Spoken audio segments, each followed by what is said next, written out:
श्राद्धान्न का पितरों के पास पहुंचना। दृष्टांत रूप में देवी सीता द्वारा भोजन करते हुए ब्राह्मण के शरीर में महाराज दशरथ आदि का दर्शन करना, मृत्यु के अनंतर दूसरे शरीर की प्राप्ति, सत्कर्म की महिमा तथा पिंडदान से शरीर का निर्माण। गरुड़ ने कहा, हे प्रभु, सपिंडीकरण और वार्षिक श्राद्ध करने के पश्चात मृत व्यक्ति स्वकर्मानुसार देवत्व, मनुष्यत्व अथवा पक्षित्व को प्राप्त करता है। फिर भिन्न भिन्न आहार वाले उन लोगों के लिए किए गए श्राद्ध, ब्राह्मण भोजन और होम से उन्हें कैसे संतृप्ति होती है। अपने शुभाशुभ कर्मों के द्वारा प्राप्त हुई प्रेत योनि में स्थित वो प्राणी अपने संबंधियों से प्राप्त उस भोज्य पदार्थ का उपभोग कैसे करता है। श्राद्ध की आवश्यकता तो मैंने अमावस्या आदि तिथियों में सुनी है, ये बतलाने की कृपा करें। श्री भगवान ने कहा, हे पक्षीराज, श्राद्ध प्रेत जनों को जिस प्रकार से तृप्ति प्रदान करता है उसे सुनो। मनुष्य अपने कर्मानुसार यदि देवता हो जाता है तो श्राद्धान्न अमृत होकर उसे प्राप्त होता है, तथा वही अन्न गंधर्व योनि में भोग रूप से और पशु योनि में तृण रूप में प्राप्त होता है। वही श्राद्धान्न नाग योनि में वायु रूप से, पक्षी की योनि में फल रूप से और राक्षस योनि में आमिष बन जाता है। वही श्राद्धान्न दानव योनि के लिए मांस, प्रेत के लिए रक्त, मनुष्य के लिए अन्न पानादि तथा बाल्यावस्था में भोगरस हो जाता है। गरुड़ ने कहा, हे स्वामिन, इस लोक में मनुष्यों के द्वारा दिए गए हव्य कव्य पदार्थ पितृलोक में कैसे जाते हैं? उनको प्राप्त कराने वाला कौन है? यदि श्राद्ध मरे हुए प्राणियों के लिए भी तृप्ति प्रदान करने वाला है तो बुझे हुए दीपक का तेल भी उसकी लौ को बढ़ा सकता है। मरे हुए पुरुष अपने कर्मानुसार गति प्राप्त करते हैं तो अपने पुत्र के द्वारा दिए गए पुण्य कर्मों के फल वे कैसे प्राप्त कर सकेंगे? श्री भगवान ने कहा, हे ताक्षर्य, प्रत्यक्ष की अपेक्षा श्रुति का प्रमाण बलवान होता है। श्रुति से प्राप्त हुए ज्ञान का स्वरूप अमृत आदि के समान होता है। श्राद्ध में उच्चरित पितरों के नाम तथा गोत्र हव्य कव्य के प्रापक हैं। भक्ति पूर्वक पढ़े गए मंत्र श्राद्ध के प्रापक होते हैं। हे सुपर्ण, ये अचेतन मंत्र कैसे उस श्राद्ध को प्राप्त करा सकते हैं? इस विषय में तुम्हें संशय नहीं रखना चाहिए। अस्तु, इसे समझने के लिए मैं तुम्हें दूसरा प्रापक बता रहा हूं। अग्निवश्चात आदि पितृगण उन पितरों के राजपद पर नियुक्त हैं। समय आने पर विधिवत प्रतिपादित अन्न अभीष्ट पितृ पात्र में पहुंच जाता है। जहां वो जीव रहता है वहां ये अग्निवशात आदि पितृदेव ही अन्न लेकर जाते हैं। नाम, गोत्र और मंत्र ही उस दान दिए गए अन्न को ले जाते हैं। शतशः योनियों में जो जीव जिस योनि में स्थित रहता है उस योनि में उसे नाम गोत्र के उच्चारण से तृप्ति प्राप्त होती है। संस्कार करने वाले व्यक्ति के द्वारा कुशाच्छादित पृथ्वी पर दाहिने कंधे पर यज्ञोपवीत करके दिए गए 3 पिंड उन पितरों को संतुष्टि प्रदान करते हैं। पितर जिस योनि में जिस आहार वाले होते हैं उन्हें श्राद्ध के द्वारा वहां उसी प्रकार का आहार प्राप्त होता है। गायों का झुंड तितर बितर हो जाने पर भी बछड़ा अपनी माता को जैसे पहचान लेता है, वैसे ही वो जीव जहां जिस योनि में रहता है वहां पितरों के निमित्त ब्राह्मण को कराया गया श्राद्धान्न स्वयं उसके पास पहुंच जाता है। पितृगण सदैव विश्व देवों के साथ श्राद्धान्न ग्रहण करते हैं। यही विश्व देव श्राद्ध का अन्न ग्रहण कर पितरों को संतृप्त करते हैं। वसु, रुद्र देवता, पितर तथा श्राद्ध देवता श्राद्धों में संतृप्त होकर श्राद्ध करने वालों के पितरों को प्रसन्न करते हैं। जैसे गर्भिणी स्त्री दोहद यानी गर्भावस्था में विशेष भोजन की अभिलाषा के द्वारा स्वयं को और अपने गर्भस्थ जीव को भी आहार पहुंचाकर प्रसन्न करती है, वैसे ही देवता श्राद्ध के द्वारा स्वयं संतुष्ट होते हैं और पितरों को भी संतुष्ट करते हैं। श्राद्ध का समय आ गया है, ऐसा जानकर पितरों को प्रसन्नता होती है। वे परस्पर ऐसा विचार करके उस श्राद्ध में मन के समान तीव्र गति से आ पहुंचते हैं। अंतरिक्षगामी वे पितृगण उस श्राद्ध में ब्राह्मणों के साथ ही भोजन करते हैं। वे वायु रूप में वहां आते हैं और भोजन करके परम गति को प्राप्त होते हैं। हे पक्षिन, श्राद्ध के पूर्व जिन ब्राह्मणों को निमंत्रित किया जाता है पितृगण उन्हीं के शरीर में प्रविष्ट होकर वहां भोजन करते हैं और उसके बाद वे पुनः वहां से अपने लोक को चले जाते हैं। यदि श्राद्ध करता श्राद्ध में एक ही ब्राह्मण को निमंत्रित करता है तो उस ब्राह्मण के उदर भाग में पिता, वाम पार्श्व में पितामह, दक्षिण पार्श्व में प्रपितामह और पृष्ठ भाग में पिंड भक्षक पितर रहता है। श्राद्ध काल में यमराज प्रेत तथा पितरों को यमलोक से मृत्यु लोक के लिए मुक्त कर देते हैं। हे काश्यप, नरक भोगने वाले भूख प्यास से पीड़ित पितृजन अपने पूर्व जन्म के किए गए पाप का पश्चाताप करते हुए अपने पुत्र पौत्रों से मधु मिश्रित पायस की अभिलाषा करते हैं। अतः विधि पूर्वक पायस के द्वारा उन पितृगणों को संतृप्त करना चाहिए। गरुड़ ने कहा, हे स्वामिन, उस लोक से आकर इस पृथ्वी पर श्राद्ध में भोजन करते हुए पितरों को किसी ने देखा भी है? श्री भगवान ने कहा, हे गुरुत्न, सुनो, देवी सीता का उदाहरण है। जिस प्रकार सीता ने पुष्कर तीर्थ में अपने ससुर आदि 3 पितरों को श्राद्ध में निमंत्रित ब्राह्मण के शरीर में प्रविष्ट हुआ देखा था, उसको मैं कह रहा हूं। हे गरुड़, पिता की आज्ञा प्राप्त करके जब श्री राम वन चले गए तो उसके बाद सीता के साथ श्री राम ने पुष्कर तीर्थ की यात्रा की। तीर्थ में पहुंचकर उन्होंने श्राद्ध करना प्रारंभ किया। जानकी ने एक पके हुए फल को सिद्ध करके राम के सामने उपस्थित किया। श्राद्ध कर्म में दीक्षित प्रियतम राम की आज्ञा से स्वयं दीक्षित होकर सीता ने उस धर्म का सम्यक पालन किया। उस समय सूर्य आकाश मंडल के मध्य पहुंच गए और कुतुब मुहूर्त, दिन का 8वां मुहूर्त आ गया था। श्री राम ने जिन ऋषियों को निमंत्रित किया था वे सभी वहां पर आ गए थे। आए हुए उन ऋषियों को देखकर विदेह राज की पुत्री जानकी राम की आज्ञा से अन्य परोसने के लिए वहां आई, किंतु ब्राह्मणों के बीच जाकर वे तुरंत वहां से दूर चली गईं और लताओं के मध्य छिपकर बैठ गईं। सीता एकांत में छिप गई हैं। इस बात को जानकर श्री राम ने यह विचार किया कि ब्राह्मणों को बिना भोजन कराए साध्वी सीता लज्जा के कारण कहीं चली गई होंगी। पहले मैं इन ब्राह्मणों को भोजन करा लूं, फिर उनका अन्वेषण करूंगा। ऐसा विचार कर श्री राम ने स्वयं उन ब्राह्मणों को भोजन कराया। भोजन के बाद उन श्रेष्ठ ब्राह्मणों के चले जाने पर श्री राम ने अपनी प्रियतमा सीता से कहा कि ब्राह्मणों को देखकर तुम लताओं की ओट में क्यों छिप गई? हे तनवंगी, तुम इसका समस्त कारण अविलंब मुझे बताओ। श्री राम के ऐसा कहने पर सीता मुंह को नीचे कर सामने खड़ी हो गई और अपने नेत्रों से आंसू बहाती हुई राम से बोली। सीता जी ने कहा, हे नाथ, मैंने यहाँ जिस प्रकार का आश्चर्य देखा उसे आप सुन लें। हे राघव, इस श्राद्ध में उपस्थित ब्राह्मण के अग्रभाग में मैंने आपके पिता का दर्शन किया, जो सभी आभूषणों से सुशोभित थे। उसी प्रकार के अन्य 2 महापुरुष भी उस समय मुझे दिखाई पड़े। आपके पिता को देखकर मैं बिना बताए एकांत में चली आई थी। हे प्रभु, वल्लकल और मृग चर्म धारण किए हुए मैं कैसे राजा दशरथ के सम्मुख जा सकती थी? शत्रु पक्ष के वीरों का विनाश करने वाले प्राणनाथ, मैं आपसे ये सत्य ही कह रही हूँ। अपने हाथ से राजा को मैं वो भोजन कैसे दे सकती थी जिसके दासों के भी दास कभी भी वैसा भोजन नहीं करते रहे? तृण पात्र में उस अन्न को रखकर मैं कैसे उन्हें ले जाकर देती? मैं तो वही हूं जो पहले सभी प्रकार के आभूषणों से सुशोभित रहती थी और राजा मुझे वैसी स्थिति में देख चुके थे। आज वही मैं कैसे राजा के सामने जा पाती? हे रघुनंदन, उसी से मन में आई हुई लज्जा के कारण मैं वापस हो गई। श्री भगवान ने कहा, हे गरुण, अपनी पत्नी के ऐसे वचनों को सुनकर श्री राम का मन विस्मित हो उठा। ये तो आश्चर्य है। ऐसा कहकर वे अपने स्थान पर चले आए। सीता ने जिस प्रकार अपने पितरों का दर्शन किया था उसी प्रकार मैंने तुम्हें सुना दिया। अब मैं संक्षेप में श्राद्ध का महात्म्य बता रहा हूं, सुनो। पितृगण अमावस्या के दिन वायु रूप में घर के दरवाजे पर उपस्थित रहते हैं और अपने स्वजनों से श्राद्ध की अभिलाषा करते हैं। जब तक सूर्यास्त्र नहीं हो जाता तब तक वे वहीं भूख प्यास से व्याकुल होकर खड़े रहते हैं। सूर्यास्त्र हो जाने के पश्चात वे निराश होकर दुखित मन से अपने वंशजों की निंदा करते हैं और लंबी लंबी सांस खींचते हुए अपने अपने लोगों को चले जाते हैं। अतः प्रयत्न पूर्वक अमावस्या के दिन श्राद्ध अवश्य करना चाहिए। यदि पितृजनों के पुत्र तथा बंधु बांधव उनका श्राद्ध करते हैं और गया तीर्थ में जाकर इस कार्य में प्रवृत्त होते हैं तो वे उन्हीं पितरों के साथ ब्रह्मलोक में निवास करने का अधिकार प्राप्त करते हैं। उन्हें भूख प्यास कभी नहीं लगती। इसीलिए विद्वान को प्रयत्न पूर्वक यथाविधि शाकपात से भी अपने पितरों के लिए श्राद्ध अवश्य करना चाहिए। समय अनुसार श्राद्ध करने से कुल में कोई दुखी नहीं रहता। पितरों की पूजा करके मनुष्य आयु, पुत्र, यश, स्वर्ग, कीर्ति, पुष्टि, बल, श्री, पशु, सुख और धन धान्य प्राप्त करता है। देव कार्य से भी पितृ कार्य का विशेष महत्व है। देवताओं से पहले पितरों को प्रसन्न करना अधिक कल्याणकारी है। जो लोग अपने पितृगण, देवगण, ब्राह्मण तथा अग्नि की पूजा करते हैं वे सभी प्राणियों की अंतरात्मा में समाविष्ट मेरी ही पूजा करते हैं। शक्ति के अनुसार विधि पूर्वक श्राद्ध करके मनुष्य ब्रह्म पर्यंत समस्त चराचर जगत को प्रसन्न कर लेता है। हे आकाशचारिण गरुण, मनुष्यों के द्वारा श्राद्ध में पृथ्वी पर जो अन्न बिखेरा जाता है उससे जो पितर पिशाच योनि में उत्पन्न हुए हैं वे संतृप्त होते हैं। श्राद्ध में स्नान करने से भीगे हुए वस्त्रों द्वारा जो जल पृथ्वी पर गिरता है उससे वृक्ष योनि को प्राप्त हुए पितरों की संतुष्टि होती है। उस समय जो गंध तथा जल भूमि पर गिरता है उससे देवत्व योनि को प्राप्त पितरों को सुख प्राप्त होता है। जो पितर अपने कुल से बहिष्कृत हैं, क्रिया के योग्य नहीं है, संस्कारहीन और विपन्न है, वे सभी श्राद्ध में विक्रान्न और मार्जन के जल का भक्षण करते हैं। श्राद्ध में भोजन करके ब्राह्मणों के द्वारा आचमन एवं जलपान करने के लिए जो जल ग्रहण किया जाता है उस जल से उन पितरों को संतृप्ति प्राप्त होती है। जिन्हें पिशाच, कृमि और कीट की योनि मिली है तथा जिन पितरों को मनुष्य योनि प्राप्त हुई है वे सभी पृथ्वी पर श्राद्ध में दिए गए पिंडों में प्रयुक्त अन्न की अभिलाषा करते हैं, उसी से उन्हें संतृप्ति प्राप्त होती है। इस प्रकार ब्राह्मण, क्षत्रिय एवं वैश्यों के द्वारा विधि पूर्वक श्राद्ध किए जाने पर जो शुद्ध या अशुद्ध अन्न तथा जल फेंका जाता है उससे जिन्होंने अन्य जाति में जाकर जन्म लिया है उनकी तृप्ति होती है। जो मनुष्य अन्याय पूर्वक अर्जित किए गए पदार्थों से श्राद्ध करते हैं उस श्राद्ध से नीच योनियों में जन्म ग्रहण करने वाले चांडाल पितरों की तृप्ति होती है। हे पक्षिण, इस संसार में श्राद्ध के निमित्त जो कुछ भी अन्न, धन आदि का दान अपने बंधु बांधवों के द्वारा दिया जाता है वो सब पितरों को प्राप्त होता है। अन्न, जल और शाकपात आदि के द्वारा यथा सामर्थ्य जो श्राद्ध किया जाता है वो सब पितरों की तृप्ति का हेतु है। तुमने इस विषय में जो कुछ पूछा था वो सब मैंने तुम्हें बता दिया। तुम अब जो ये पूछ रहे हो कि मृत्यु के बाद प्राणी को तत्काल दूसरे शरीर की प्राप्ति हो जाती है अथवा विलंब से उसको दूसरे शरीर में जाना पड़ता है, वो मैं तुम्हें संक्षेप में बता रहा हूं। हे गरुण, प्राणी मृत्यु के पश्चात दूसरे शरीर में तुरंत भी प्रविष्ट हो सकता है और विलंब से भी।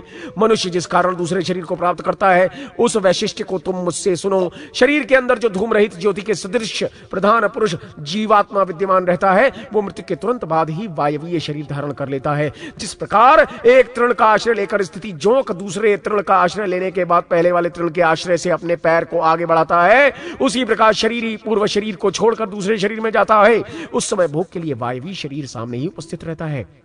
मरने वाले शरीर के अंदर विषय ग्रहण करने वाली इंद्रियां उसके निश्चेष्ट निर्व्यापार हो जाने पर वायु के साथ चली जाती हैं। वो जिस शरीर को प्राप्त करता है उसको भी छोड़ देता है। जैसे स्त्री के शरीर में स्थित गर्भ उसके अन्नादिक कोश से शक्ति ग्रहण करता है और समय आने पर उसे छोड़कर वो बाहर आ जाता है, वैसे ही जीव अपना अधिकार लेकर दूसरे शरीर में प्रवेश करता है।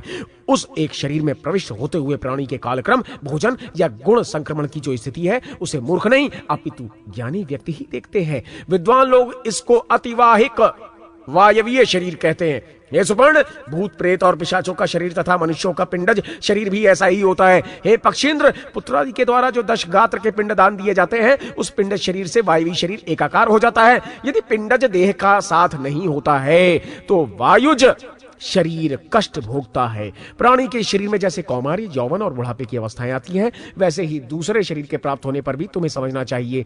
जिस प्रकार मनुष्य पुराने वस्त्रों का परित्याग कर नए वस्त्रों को धारण कर लेता है, उसी प्रकार शरीरी पुराने शरीर का परित्याग कर नए शरीर को धारण कर लेता है। उस शरीरी को न शस्त्र छेद सकता है, न अग्नि जला सकती है, न जल आर्द्र कर सकता है और न वायु सुखा सकती है। जीव तत्काल वायवी शरीर में प्रवेश कर लेता है। ये तो मैंने तुम्हें बता दिया। अब जीवात्मा को विलंब से जैसे दूसरा शरीर प्राप्त होता है, उसको तुम मुझसे सुनो। हे गरुण, कोई कोई जीवात्मा पिंडज शरीर विलंब से प्राप्त करता है, क्योंकि मृत्यु के बाद वो स्वकर्मानुसार यमलोक को जाता है। चित्रगुप्त की आज्ञा से वो वहां नरक भोगता है। वहां की यातनाओं को झेलने के पश्चात उसे पशु पक्षी आदि की योनि प्राप्त होती है। मनुष्य जिस शरीर को ग्रहण करता है, उसी शरीर में मोहवश उसकी ममता हो जाती है। शुभाशुभ कर्मों के फल भोग कर मनुष्य इससे मुक्त भी हो जाता है। गरुड़ ने कहा, हे दयानिधे, बहुत से पापों को करने के बाद भी संसार को पार करके प्राणी आपको कैसे प्राप्त कर सकता है, उसे आप मुझे बताएं। हे लक्ष्मी रमण, जिस प्रकार मनुष्य का संसर्ग पुनः दुख से ना हो, उस उपाय को बताने की कृपा करें। श्री कृष्ण ने कहा, हे पक्षीराज, प्रत्येक मनुष्य अपने अपने कर्म में रत रहकर संसिद्धि प्राप्त कर लेता है। अपने कर्म में अनुरक्त रहकर वो उस सिद्धि को जिस प्रकार प्राप्त करता है, उसको तुम मुझसे सुनो। हे कश्यप नंदन, सत्कर्म से जिसने अपने कालुष्य को नष्ट कर दिया है, वो व्यक्ति वासुदेव के निरंतर चिंतन से विशुद्ध हुई बुद्धि से युक्त होकर धैर्य से अपना नियमन करके स्थिर रहता है। जो शब्दादि विषयों का परित्याग कर राग द्वेष को छोड़कर विरक्त, सेवी और यथा प्राप्त भोजन से संतुष्ट रहता है। जिसका मन वाणी शरीर संयमित है, जो वैराग्य धारण कर नित्य प्रधान योग में तत्पर रहता है, जो अहंकार, बल, दर्प, काम, क्रोध और परिग्रह इन षड विकारों का परित्याग करके निर्भय होकर शांत हो जाता है, वो ब्रह्म स्वरूप हो जाता है। इसके बाद मनुष्यों के लिए कुछ करना शेष नहीं रह जाता। जीव की ऊर्ध्वगति एवं अधोगति का वर्णन। गरुड़ जी ने कहा, हे देवश्रेष्ठ, मनुष्य योनि कैसे प्राप्त होती है? मनुष्य कैसे मृत्यु को प्राप्त होता है? शरीर का आश्रय लेकर कौन मरता है?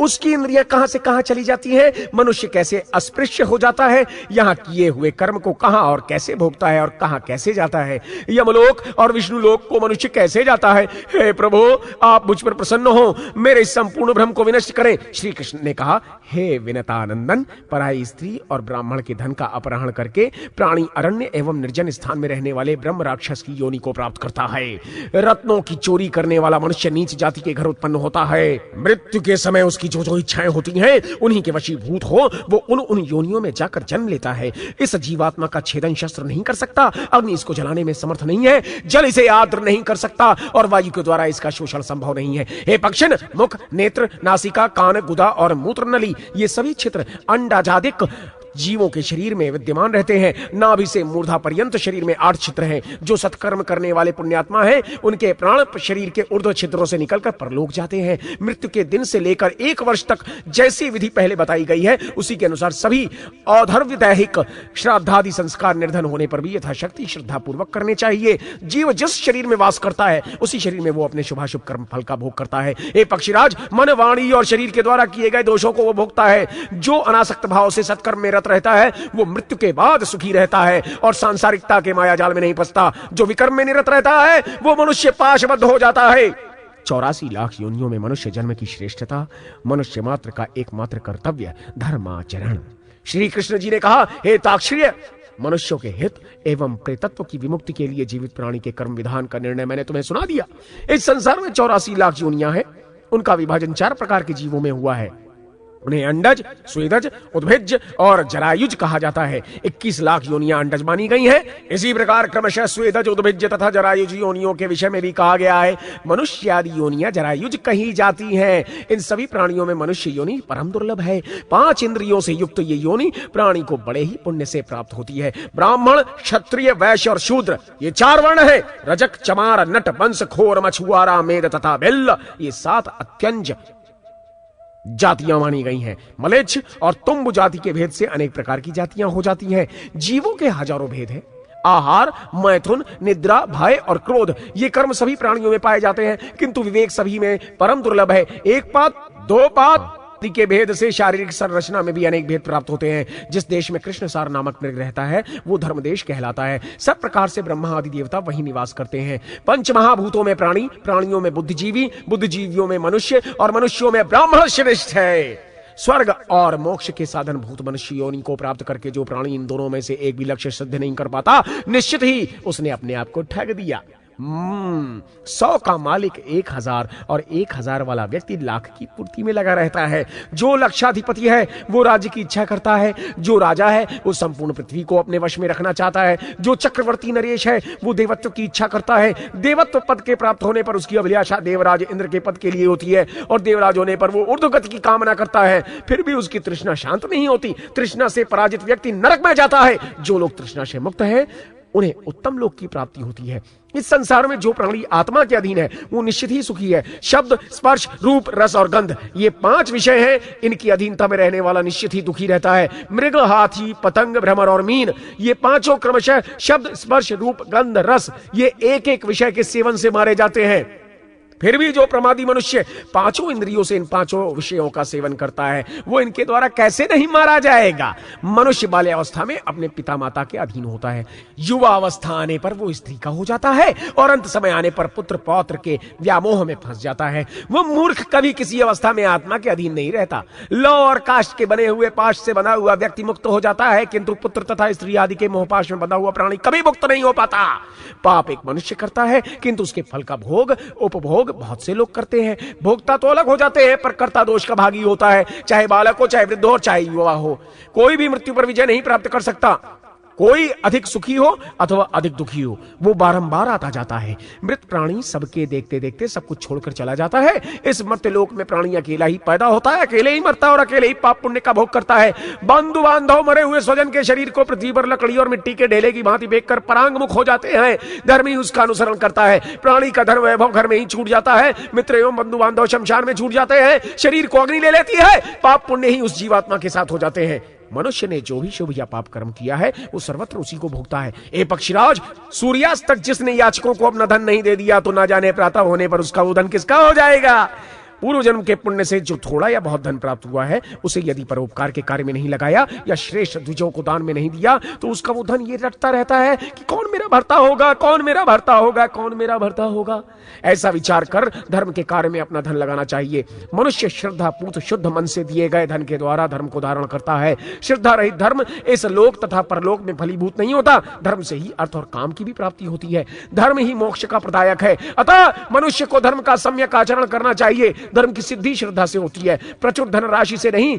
अकिंचन अर्थात धन वैभव से रहित श्रद्धावान मुनियों को स्वर्ग की प्राप्ति हुई है।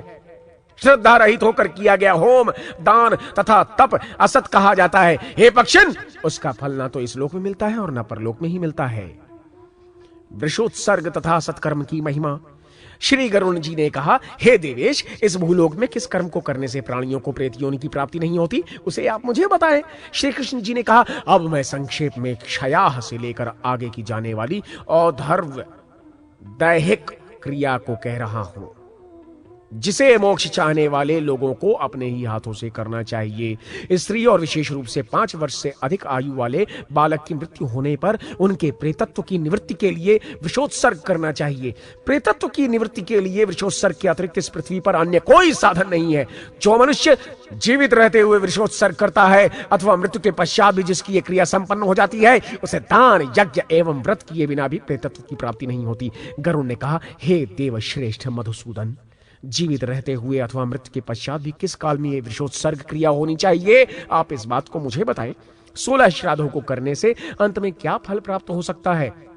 श्री कृष्ण ने कहा, हे पक्षीराज, यदि वृषोत्सर्ग किए बिना ही पिंडदान किया जाता है तो उसका श्रेय दाता को नहीं प्राप्त होता, प्रत्युत वो क्रिया प्रेत के लिए निष्फल हो जाती है। जिसके एकादशाह में वृषोत्सर्ग नहीं होता, 100 श्राद्ध करने पर भी उसका प्रेतत्व सुस्थिर रहता है। गरुड़ ने कहा, हे प्रभु, सर्वदंश से मरे हुए लोगों की अग्निदाह आदि क्रिया नहीं की जाती है। यदि जल में सींग वाले पशु अथवा शस्त्र आदि के प्रहार से कोई मर जाता है तो इस प्रकार असत मृत्यु को प्राप्त हुए लोगों की शुद्धि कैसे हो? हे देव, आप मेरे इस संशय को दूर करें। श्री कृष्ण ने कहा, हे खगेश, उक्त प्रकार से अपमृत्यु को प्राप्त हुआ ब्राह्मण 6 मास, क्षत्रिय 2.5 मास, वैश्य 1.5 मास एवं शूद्र 1 मास में शुद्ध हो जाता है। यदि तीर्थ में सभी प्रकार का दान देकर कोई ब्रह्मचारी मर जाता है तो वो शुद्ध होकर ऐहिक दुर्गति को प्राप्त नहीं होता। वृषोत्सर्ग आदि करके यति धर्म का आचरण करना चाहिए। यदि संन्यास धर्म का पालन करते हुए किसी प्राणी की मृत्यु हो जाती है तो वो शाश्वत ब्रह्म पद को प्राप्त कर लेता है। जो व्यक्ति शिष्टाचार रहित धर्म विरुद्ध कर्म करता है वो भी वृषोत्सर्ग आदि की क्रिया करके यमराज के शासन में नहीं जाता। पुत्र, सहोदर, भाई, पौत्र, बंधु बांधव, सगोत्री अथवा संपत्ति लेने वाला उत्तराधिकारी कोई भी हो, उसको मरे हुए स्वजन के लिए वृषोत्सर्ग अवश्य करना चाहिए। पुत्र के अभाव में पत्नी, दौहित्र यानी नाती और दुहिता यानी पुत्री भी इस कर्म को कर सकती हैं। पुत्रों के रहने पर विषोत्सर्ग अन्य से नहीं कराना चाहिए। गरुड़ ने कहा, हे सुरेश्वर, चाहे स्त्री हो अथवा पुरुष जिसके पुत्र नहीं है, उसका संस्कार किस प्रकार से किया जाए? हे देव, इस विषय में उत्पन्न हुई मेरी शंका को आप भली प्रकार से दूर करें। श्री कृष्ण ने कहा, पुत्रहीन व्यक्ति की गति नहीं है, उसके लिए स्वर्ग का सुख नहीं है। अतः ऐसे मनुष्य को सदुपाय से पुत्र अवश्य उत्पन्न करना चाहिए। पुरुष स्वयं जो कुछ भी दान देते हैं परलोक में वे सभी उसके सामने ही उपस्थित रहते हैं।